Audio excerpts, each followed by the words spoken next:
नमस्कार, स्वागत है आपका अपना प्रदेश उत्तर प्रदेश उत्तराखंड में। मैं हूं सनी गंगासागर आपके साथ में। सबसे पहले बुलेटिन की में शुरुआत करेंगे अधिकारियों की मनमानी से जुड़ी खबर से। बता दें आपको कि यूपी में योगी सरकार में जल शक्ति राज्य मंत्री दिनेश खटीक ने अपने पद से इस्तीफे की पेशकश कर दी है और दिनेश खटीक की केंद्रीय गृह मंत्री अमित शाह को लिखी गई चिट्ठी अब सामने आई है, जिसमें कि आरोप लगाया गया है कि दलित होने की वजह से विभाग में उनकी सुनवाई नहीं होती है और ना ही किसी बैठक की सूचना ही उन्हें दी जाती है। उन्होंने चिट्ठी में त्यागपत्र देने की भी बात कही है। गृह मंत्री अमित शाह को यह चिट्ठी उन्होंने लिखी है और कहा है कि उन्हें राज्य मंत्री के अधिकार के तौर पर सिर्फ एक गाड़ी दे दी गई है, क्योंकि मंत्री ने जब विभाग में हुए तबादलों में गड़बड़ी को लेकर अधिकारियों से जानकारी मांगी तो उन्हें जानकारी नहीं दी गई। दिनेश खटीक ने पत्र में सिंचाई विभाग के प्रमुख सचिव पर आरोप लगाते हुए ये लिखा कि फोन करने पर बिना पूरी बात सुने उनके फोन को काट दिया गया। दिनेश खटीक ने सीधे सीधे अधिकारियों पर मनमानी का आरोप लगाया है। तो दिनेश खटीक ने नाराजगी जाहिर की है और सीधे उन्होंने पत्र लिख दिया है गृह मंत्री को, अमित शाह को पत्र लिखा है और उन्होंने अपनी नाराजगी का बखान इसमें किया है। बताया कि कैसे अधिकारी उनकी नहीं सुनते हैं, उनको तवज्जो नहीं दिया जाता है। इधर जैसे ही दिनेश खटीक के इस्तीफे की खबर सामने आई, वैसे ही राजनीतिक बयानबाजी का दौर तेज हो गया। इस्तीफे की खबर के बाद विपक्ष की ओर से समाजवादी पार्टी के मुखिया अखिलेश यादव की पहली प्रतिक्रिया सामने आई। सपा प्रमुख ने इस्तीफे की खबर पर तंज कसते हुए कहा, अपने ट्वीट में उन्होंने लिखा कि जहां मंत्री होने का सम्मान तो नहीं लेकिन दलित होने का अपमान मिले, ऐसी भेदभावपूर्ण बीजेपी सरकार से त्यागपत्र देना ही अपने समाज का मान रखने के लिए यथोचित उपाय है। कभी कभी बुलडोजर उल्टा भी चलता है। तो इस पूरे मामले को भुनाने की कोशिश अखिलेश यादव ने की है, सरकार पर तंज कसा है। एक तरीके से सरकार को दलितों के विरोधी के तौर पर बताने की कोशिश की। समाजवादी पार्टी ने बीजेपी पर तंज कसा है तो कांग्रेस इसमें कहां पीछे रहने वाली थी। कांग्रेस के प्रवक्ता अंशु अवस्थी ने दिनेश खटीक के इस्तीफे को लेकर यह कहा कि भाजपा सरकार में दलितों का अपमान और जीरो टॉलरेंस की सच्चाई का यह प्रमाण है कि बड़े पैमाने पर बीजेपी सरकार के संरक्षण में भ्रष्टाचार उद्योग फल फूल रहा है। सरकार की जीरो टॉलरेंस की नीति और दलितों के प्रति झूठे दिखावे का प्रेम मंत्री श्री दिनेश खटीक के इस्तीफे के साथ बाहर आ गया। कलाई खुल गई।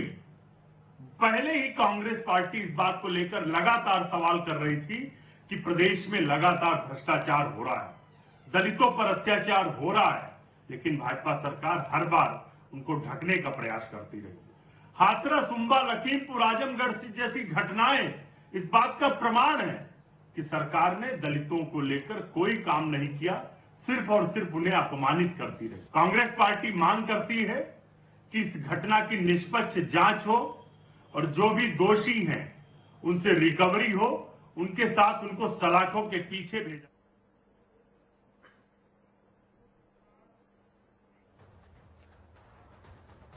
तो जिस तरह से इस पूरे मामले को लेकर अब राजनीति गरमाई हुई है, इस पर अधिक जानकारी के लिए हमारे साथ हमारे संवाददाता अनूप कुमार सिंह हमारे साथ जुड़ चुके हैं।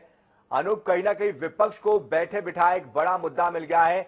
आपसे समझना चाहेंगे कब से या अंदर खाने इस तरह की जो दिक्कतें हैं या परेशानियां हैं दिनेश खटीक के सामने आ रही थी और कब से उनके मन के अंदर इस तरह की भावनाएं चल रही थी जब उनको इस हद तक चिट्ठी लिखने की नौबत आ गई?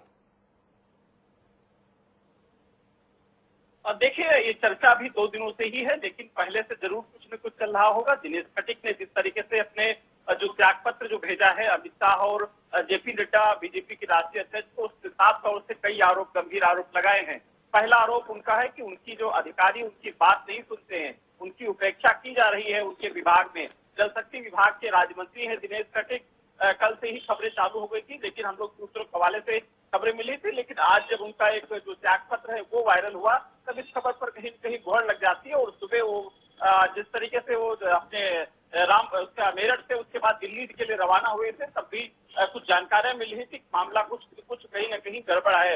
ऐसे में जिस तरीके से दिनेश खटीक जो आरोप लगाया है, पहला तो अधिकारियों उनकी बात नहीं सुनते हैं, विभाग में उनकी उपेक्षा हो रही। दूसरा आरोप लगाया है कि नमामि गंगे जो प्रधानमंत्री नरेंद्र मोदी की 3 जो योजनाएं हैं, काफी चर्चित योजनाएं हैं, काफी प्रसिद्ध हुई है, उसमें घोटाला हो रहा है। उसके तीसरा आरोप लगाया है कि अभी जब ट्रांसफर नीति की जो बात आई थी, विभाग में ट्रांसफर नीति के अनुसार ट्रांसफर नहीं हुए, उसमें तमाम गड़बड़ियां हुई हैं। उसको लेकर एसीएस से जानकारी मांगी थी, उसको लेकर उनके विभाग के अधिकारी उनको जानकारी नहीं देते हैं। चौथा उस पर जिक्र किया है कि दलित समाज का ये कहीं न कहीं अपमान हो रहा है। ऐसे में खाली उनको राज्य मंत्री को गाड़ी दे देना, उनको विभाग में कोई काम न देना, तो ये कहीं न कहीं दलित समाज के लिए उपेक्षा है। इसको लेकर आहत होकर त्याग पत्र दे रहा हूं। तो तमाम सवाल खड़े होते हैं उस त्याग पत्र में। दिनेश खटीक ने जो त्याग पत्र दिया है, हालांकि एक चर्चा का विषय बन चुका है और विपक्ष को एक बड़ा मुद्दा मिल चुका है। चाहे मायावती ने भी ट्वीट किया है, ट्वीट के माध्यम से निशाना साधा है कि समाजवादी भारतीय जनता पार्टी में दलित का सम्मान नहीं होता है, उपेक्षा होती है, तो कहीं न कहीं इस तरीके से जो वाकया है गलत है। ठीक उसी प्रकार से अखिलेश यादव ने उस पर भाजपा पे तंज करते हुए तमाम बातें कही हैं। उनका कहना है बुलडोजर कभी उल्टा चल जाता है और ऐसे संगठन में जहां दलित का सम्मान न हो रहा हो, वहां पर त्याग देना ही जरूरी होता है। तो इस तरीके से जो चर्चाएं हैं ये काफी गर्म है। दूसरा अभी बिल्कुल, लेकिन अनूप मैं आपसे ये समझना चाहूंगा कि जिस तरह से अब तक के ये पूरा मामला सामने आया है, उसके बाद क्या मुख्यमंत्री की तरफ से कोई प्रतिक्रिया आई है या प्रदेश के किसी बड़े नेता, बीजेपी के किसी बड़े नेता की तरफ से कोई प्रतिक्रिया आई है? देखिए, हालांकि कल से जब खबरें शुरू हुई थी, उस समय एसीएस सूचना नवनीत सहगल ने इस बात का खंडन किया था कि ऐसा कुछ मामला नहीं है। संगठन की तरफ से बयानबाजी हुई थी कि ऐसा कुछ मामला नहीं है। जब इनका पत्र वायरल हुआ, तब से इस खबर पर मुहर लग गई।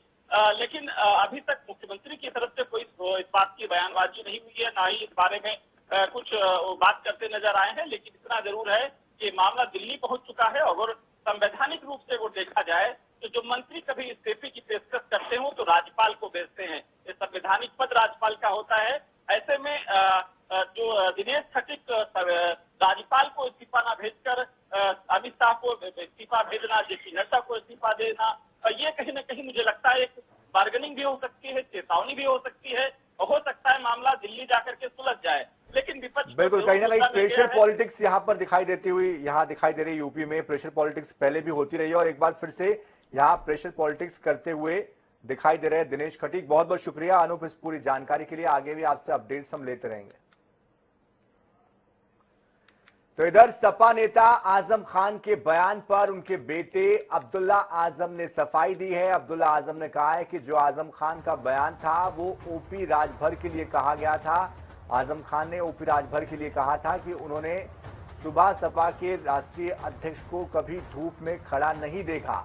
बता दें कि सपा नेता आजम खान ने ओम प्रकाश राजभर का समर्थन करते हुए सपा सुप्रीमो अखिलेश यादव पर तंज कसा था। आजम खान ने अखिलेश यादव पर तंज कसते हुए कहा, मैंने भी कभी अखिलेश यादव को धूप में खड़े होते हुए नहीं देखा। सुबह सपा के राष्ट्रीय अध्यक्ष ओम प्रकाश राजभर भी कई बार अखिलेश को नसीहत दे चुके हैं कि वो एसी के कमरों से बाहर निकले और जनता के बीच पहुंचे तब जाकर जनता उन्हें अपना समर्थन दे।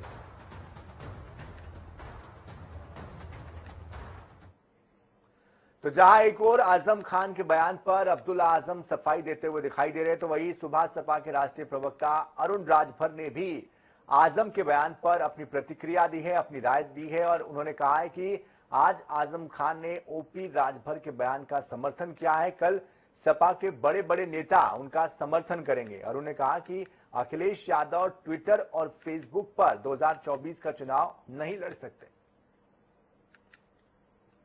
हम लोग ये जानते थे कि जब तक सीधे संवाद जनता से नहीं करेंगे हम कामयाबी की तरफ नहीं जाएंगे। और आज स्पष्ट हो गया, माननीय आजम खान साहब ने भी तो यह कह दिया कि माननीय ओम प्रकाश राजभर ने जो कहा, आज उस पर तो मोहर लगा दिया उन्होंने कि नहीं सही बात। आज ये कह रहे हैं आने वाले कुछ समय बाद देखेंगे कि समाजवादी पार्टी के बड़े बड़े नेता, सच को हमेशा लोगों ने स्वीकार करना सीखा है, जो लोहिया जी की विचारधारा से प्रभावित है और जो जयप्रकाश नारायण के आंदोलन से प्रभावित थे।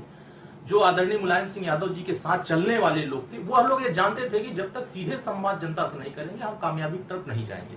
और आज स्पष्ट हो गया, माननीय आजम खान साहब ने भी तो यह कह दिया कि माननीय ओम प्रकाश राजभर ने जो कहा, आज उस पर तो मुहर लगा दिया उन्होंने कि नहीं सही बात। आज ये कह रहे हैं आने वाले कुछ समय बाद देखेंगे कि समाजवादी पार्टी के बड़े बड़े नेता आजम खां के समर्थन में खड़े होंगे और माननीय ओम प्रकाश राजभर जी की बातों पर मुहर लगाएंगे। और जितना ही यह लोग कहेंगे उतना ही लामबंद समाज होगा और माननीय अखिलेश यादव जी को बताएगा कि ये चुनाव आने वाले 2024 का जो है, हम ट्वीट पर नहीं लड़ सकते हैं, हम फेसबुक पर नहीं लड़ सकते हैं, हमको सीधे जनता के बीच में जाकर के बुनियादी मुद्दों को सड़क से लेकर सदन तक हमको लड़ना हो। तो सपा गठबंधन में चल रही खींचतान के बीच बीजेपी प्रवक्ता राकेश त्रिपाठी ने अखिलेश यादव पर निशाना साधा। बीजेपी प्रवक्ता ने कहा कि अखिलेश यादव ने कभी जनता के बीच संघर्ष नहीं किया है। पिछले 10 सालों में अखिलेश यादव कभी भी धरने पर नहीं बैठे। यही कारण है कि अब धीरे धीरे सपा का पतन हो रहा है। और ये बात सही है कि अखिलेश यादव जी ने कभी भी जनता के बीच में संघर्ष करने का काम नहीं किया है। पिछले 10 वर्षों में अखिलेश यादव जी कभी भी धरने पर बैठे हुए नहीं दिखाई पड़े हैं और इसीलिए समाजवादी पार्टी के जो संस्थापक नेता हैं, आज उनको इस बात की पीड़ा है कि समाजवादी पार्टी का दिनों दिन लगातार पतन होता जा रहा है और यही स्पीड रही तो समाजवादी पार्टी एक दिन इतिहास के पन्नों में दर्ज हो जाएगी। तो इस पूरी खबर पर अधिक जानकारी देने के लिए हमारे साथ हमारे संवाददाता तौकीर किदवई जुड़ चुके हैं। तौकीर, जिस तरह से ये राजनीतिक बयानबाजी सामने आई है, सुबह सपा जो कि विधानसभा चुनाव के वक्त कंधे से कंधा मिलाकर, कदम से कदम मिलाकर चल रही थी, अब वही कहीं ना कहीं यहाँ विरोध में होती हुई दिखाई दे रही है। तो क्या सपा के अंदर सब कुछ ठीक नहीं चल रहा है? कैसे इन बयानों को देखें? देखिए, सही तो बयानबाजी है क्योंकि जिस तरह से अभी फिलहाल ओम प्रकाश राजभर ने सवाल उठाए थे कि उनको इस कमरों से बाहर निकलना होगा, अखिलेश यादव को जनता के बीच जाना होगा, वहीं अब आजम खान जो वरिष्ठ नेता है, पार्टी के माइलस्टोन कहे जाते हैं, उन्होंने भी सवाल उठा दिए हैं अखिलेश यादव पर कि वो ट्विटर से चुनाव नहीं कर सकते, उनको कभी धूप में नहीं देखा गया। तो इस तरह के जो सवाल उठे हैं उसको लेकर अखिलेश यादव को सामने आना होगा और बताना होगा कि उनका क्या प्लान है, 2024 में कैसे अपने सहयोगी को साधेंगे। क्योंकि जिस तरह से लगातार सवाल उठ रहे हैं ओम प्रकाश राजभर, आजम खान और कई ऐसे नेता जो पहले जो बातें कह चुके हैं कि अखिलेश यादव ऐसी कमरों से बाहर नहीं निकलते, उन्हें संघर्ष करना होगा, जनता के मुद्दे उठाने होंगे। इस तरह के मामलों को लेकर अखिलेश यादव लगातार घिरे भी रहते हैं। लेकिन अभी हाल फिलहाल हमने देखा कि अखिलेश यादव ने एक प्रेस कॉन्फ्रेंस के दौरान कहा था कि उन्हें किसी की सलाह की जरूरत नहीं है। उसके बाद कई और नेता मुखर हो गए थे। ओम प्रकाश राजभर ने भी कहा था कि जब उनसे कोई सवाल पूछा जाता है या उनको सलाह दी जाती है तो वो बीजेपी का एजेंट बना देते हैं और ये भी कह देते हैं कि वो किसी और की जबान बोल रहे हैं। तो अखिलेश यादव को लेकर जो सवाल उठ रहे हैं, अब इसका जवाब अखिलेश यादव ही दे सकते हैं कि आखिर उनकी क्या रणनीति है, किस चीज के तहत 2024 के चुनावी सवाल में उतरेंगे। बिल्कुल, जाहिर तौर पर पार्टी के अस्तित्व को लेकर भी सवाल खड़े हो रहे हैं। जिस तरह की राजनीति पार्टी कर रही है या अखिलेश यादव कर रहे हैं, उसको लेकर सवाल उठ रहे हैं। तो क्या अब इसको लेकर कोई स्पष्टीकरण अखिलेश यादव की तरफ से आने की संभावना है या किसी सपा के और नेता ने इसको लेकर कोई बात रखी है?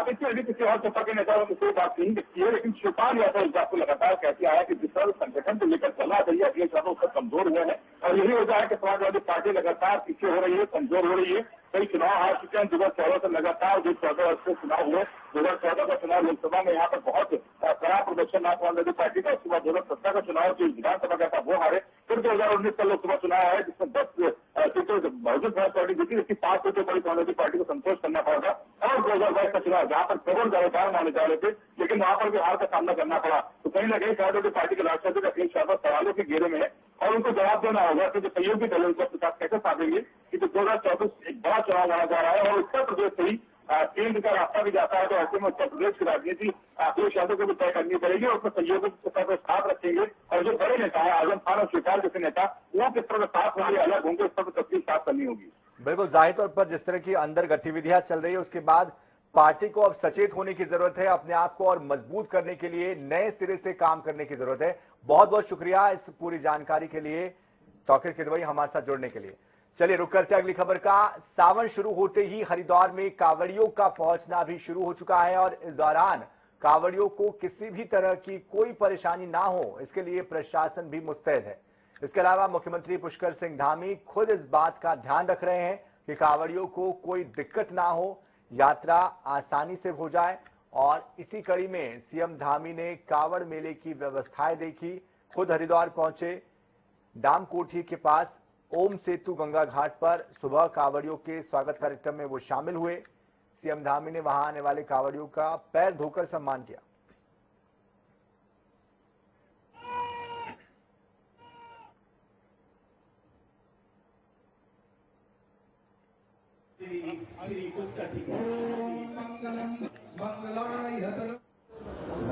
माँ गंगा की कृपा से, भगवान की कृपा से कांवड़ यात्रा का शुभारंभ हो गया है और कांवड़ यात्रा में इस बार बहुत बड़ी संख्या में हमारे सभी शिव भक्त आ रहे हैं और सारे शिव भक्त यहाँ से जल लेकर अपने अपने स्थानों पर जाएंगे और भगवान का अभिषेक करेंगे।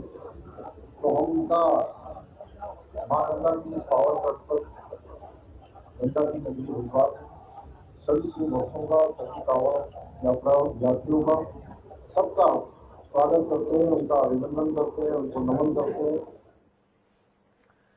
सावन के महीने में कांवड़ यात्रा निकलना शुरू हो चुका है। ऐसे में इस दौरान हर कोई भोलेनाथ को प्रसन्न करने के लिए उनके सामने अपनी मनोकामनाएं भी रखता है, लेकिन शायद ही इसके लिए उत्तराखंड सरकार में महिला और बाल विकास मंत्री रेखा आर्य ने 26 जुलाई को हरिद्वार से ऋषिकेश तक कांवड़ लेकर जाने का संकल्प लिया है।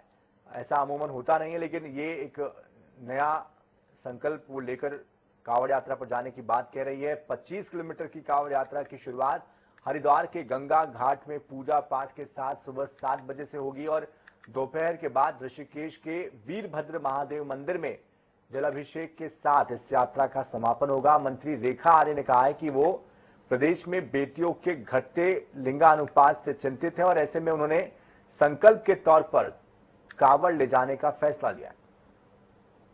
किसी बालिका के लिए रहती है तो वह लड़ाई है उसके जन्म लेने की। वो जन्म लेने का जो अवसर उसको मिलना चाहिए, जो भगवान भोलेनाथ देते हैं, या शक्ति रूप में जब वो आना चाहती है, हम जैसे हमारे दृष्टिकोण देवभूमि में, चाहे हमारे देवभूमि के लोग हो अथवा देश के हमारे लोग हो, आज भी जो है दोहरी मानसिकता के कारण हम कन्या भ्रूण हत्या जैसे पाप को अपने सिर पर जो है वो लगाने का काम करते हैं, जो कि दुर्भाग्यपूर्ण है। चमोली में महिलाओं से अभद्रता के खिलाफ महिला कांग्रेस ने प्रदर्शन किया है। महिला कांग्रेस का आरोप है कि हेलंग में महिलाओं से उनके पशुओं की घास छीनकर दुर्व्यवहार किया गया है और साथ ही पुलिस ने उनके खिलाफ चालान भी काटा है। ऐसे के खिलाफ घसियारी की भूमिका में डीएम कार्यालय पहुंची कांग्रेसी महिलाओं ने सरकार पर जमकर हमला बोला और महिलाओं का उत्पीड़न करने के साथ ही प्राइवेट कंपनी का सपोर्ट करने का भी आरोप लगाया। महिला कांग्रेस की प्रदेश अध्यक्ष ज्योति रौतेला का कहना है कि एक तरफ बीजेपी सरकार महिलाओं का सम्मान करने की बात करती है और एक दूसरी तरफ चमोली में महिलाओं से घास की पुली भी छीन ली जाती है, जिसमें खुद पुलिस के लोग आगे बढ़कर उनका चालान भी कर रहे हैं।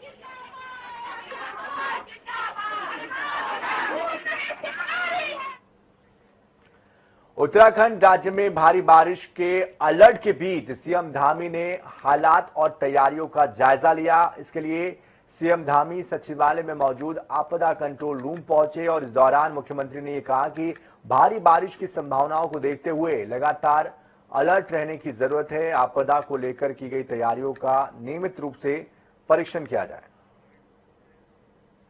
वर्षा काल में हमेशा यहाँ पर आपदा में कहीं भूस्खलन होता है, कहीं पर अतिवृष्टि होती है, कहीं पर सड़कों का संपर्क मार्ग बंद हो जाता है। तो ये हमारे लिए एक चुनौती का समय होता है। वह ठीक प्रकार से हमारा आपदा प्रबंधन विभाग, हमारे सारे विभाग आपस में कोऑर्डिनेशन करके काम करें। जो हमने हेली सेवा की व्यवस्था की है, वो हेली सेवा की भी समीक्षा की है कि वो कैसे लोगों को अधिक से अधिक लाभ पहुंचाए। करीब 2.5 साल के बाद हरिद्वार में कांवड़ मेले की शुरुआत हो चुकी है। इसी को देखते हुए हरिद्वार प्रशासन ने शिव भक्तों के लिए कई व्यवस्थाएं की है ताकि हरिद्वार में पहुंचने वाले किसी भी शिव भक्त को कोई दिक्कत पेश ना आए। हरिद्वार पुलिस प्रशासन की सुरक्षा को देखते हुए क्या कुछ तैयारियां हैं, इसी को लेकर हरिद्वार एसएसपी डॉक्टर योगेंद्र सिंह रावत से खास बात की हमारे संवाददाता विकास खरे ने। कांवड़ मेले की शुरुआत हो चुकी है और हरिद्वार प्रशासन की क्या कुछ तैयारियां इस वक्त हमारे साथ मौजूद है हरिद्वार एसएसपी, हम उनसे बात करेंगे। सर, अगर बात की जाए तो कांवड़ इस बार लगभग 2 साल के बाद कांवड़ मेला फिर शुरू हो चुका है, क्या कुछ व्यवस्था है पुलिस प्रशासन और किस तरह से जो है पुलिस फोर्स आपने तैनात की गई है सुरक्षा के मद्देनजर? पूरी हमारा जो एक प्लान है वो तैयार हो चुका है और वो लागू भी हो चुका है। लाखों की संख्या में कांवड़ी आप देख रहे हैं कि प्रतिदिन यहाँ से कांवड़ भर के जा रहे हैं और अभी थोड़ी देर में ये पंचक समाप्त हो जाएगा तो उसके बाद इनकी संख्या में निश्चित रूप से और ज़्यादा वृद्धि होगी।